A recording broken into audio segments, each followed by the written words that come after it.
Dans son introduction, l'Admorazaken, avec beaucoup d'humilité, nous dit que son livre n'est finalement qu'une compilation de nombreux écrits, en l'occurrence, bien entendu, du Harizal, mais aussi de la Gemara, de la Mishnah, de plusieurs de ses maîtres spirituels. Mais alors dans ce cas-là, pourquoi écrire un livre si ce n'est que pour réunir des écrits? En réalité, à cette époque, beaucoup de personnes allaient voir le Admorazaken en audience privée pour demander des conseils, savoir comment mieux servir Dieu, comment accomplir telle ou telle mitzvah avec plus d'entrain, plus de vitalité. Beaucoup de questions ont été posées au Admorazaken dans la façon comment développer l'amour et la crainte de Dieu.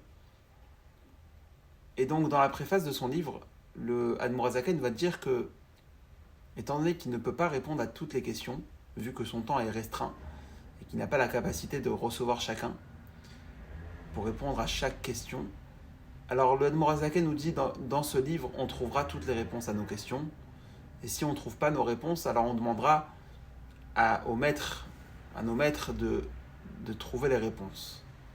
Comment servir Dieu, la façon comment développer l'amour et la crainte pour Akadosh Baruch Hu, et toutes les clés nécessaires pour avoir un service divin épanoui.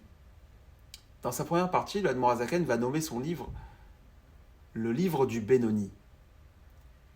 Parce que bien que dans le sens littéral, le terme Benoni se rapporte à une personne qui est intermédiaire, on va retrouver le tzaddik, le juste, le rachat et le Benoni qui est l'homme intermédiaire, qui est ni tzaddik ni rachat, mais en réalité le Benoni a un niveau beaucoup plus grand que ce que l'on peut s'imaginer, bien qu'il fait référence à la majorité des êtres humains. Et le rabbi précise que dans son introduction que le livre du Benoni, donc le Tanya, va être basé sur la phrase qui est écrite dans la Torah Ki karov elecha davar meod beficha uvidvafra la soto. La traduction littérale étant car cette chose-là, le service divin finalement, est proche de toi, dans ta bouche, dans ton cœur, et pour le mettre en pratique. On verra plus tard que le Tanya va expliquer l'explication profonde de cette phrase. Mais pour résumer, le Admorazaken nous dit que c'est une chose qui est finalement très facile que de servir Dieu dans la pensée, dans la parole et dans l'action. Pourquoi il précise la pensée, la parole et l'action? Parce que ce sont les trois canaux par lesquels l'âme, la neshama, peut s'exprimer. L'âme peut s'exprimer uniquement par la pensée, la parole et l'action. Alors une question peut se poser. Comment peut-on dire finalement que c'est une chose qui est très simple de servir Dieu? Nous savons tous qu'il est très difficile d'orienter toutes nos pensées dans des choses qui vont être kadosh, qui vont être saintes, de sortir de notre bouche uniquement des paroles de Torah, des paroles divines, ou bien encore uniquement de faire des actions, des actes qui vont être conformes à la halacha, conformes à celles que la Torah demande. Alors comment on peut prétendre et dire que c'est une chose qui est finalement facile?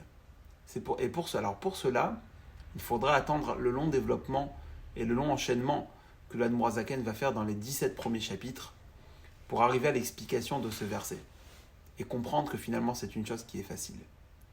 Et à la fin de son introduction, l'Admorazaken précise que nous allons découvrir ensemble qu'il est finalement très simple, encore une fois, de s'attacher à Dieu dans sa parole, dans sa pensée et dans l'action. Et il précise que ça va être un chemin qui va être long et court. Alors pourquoi préciser que c'est un chemin long et court? Pour deux raisons. Premièrement, parce que les 17 premiers chapitres du Tanya, le Admorazaken va faire un développement sur la façon comment servir Dieu.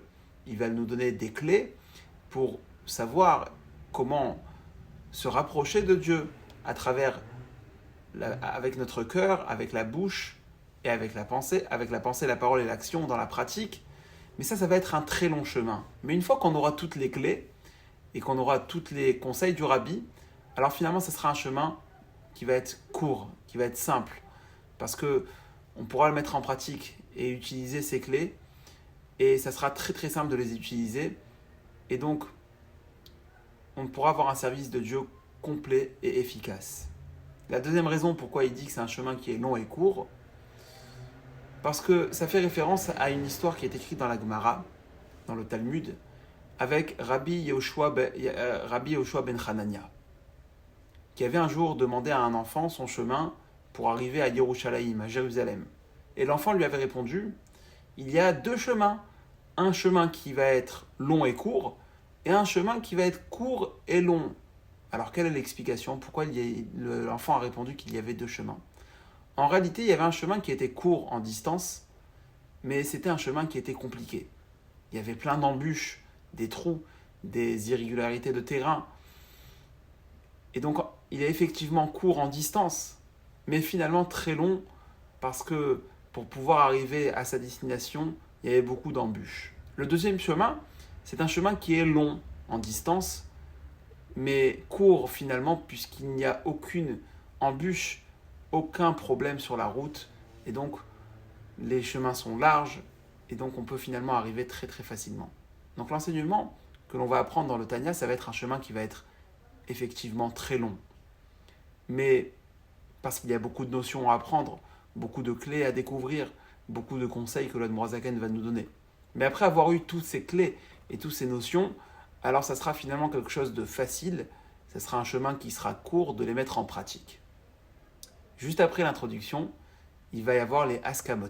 Les Askamot, ce sont les approbations, bien que le Admor Zaken n'avait pas besoin d'approbation pour son livre, pour le Tanya, mais comme nous l'avons expliqué dans la première introduction, il y avait à cette époque le mouvement de la Haskala et les Mitnagdim qui portaient préjudice au Admor Zaken et à son livre, au Tanya, et qui faisaient des impressions du Tanya avec de fausses versions. C'est la raison pour laquelle dans ces approbations, il sera précisé que personne n'aura le droit d'imprimer pendant pendant un certain temps, sauf une seule imprimerie qui avait l'approbation d'imprimer le Tanya pour s'assurer de l'authenticité du livre et qu'aucune erreur ne puisse s'infiltrer dans le livre. On commencera, si Dieu veut, dans le prochain cours, le premier chapitre du Tanya.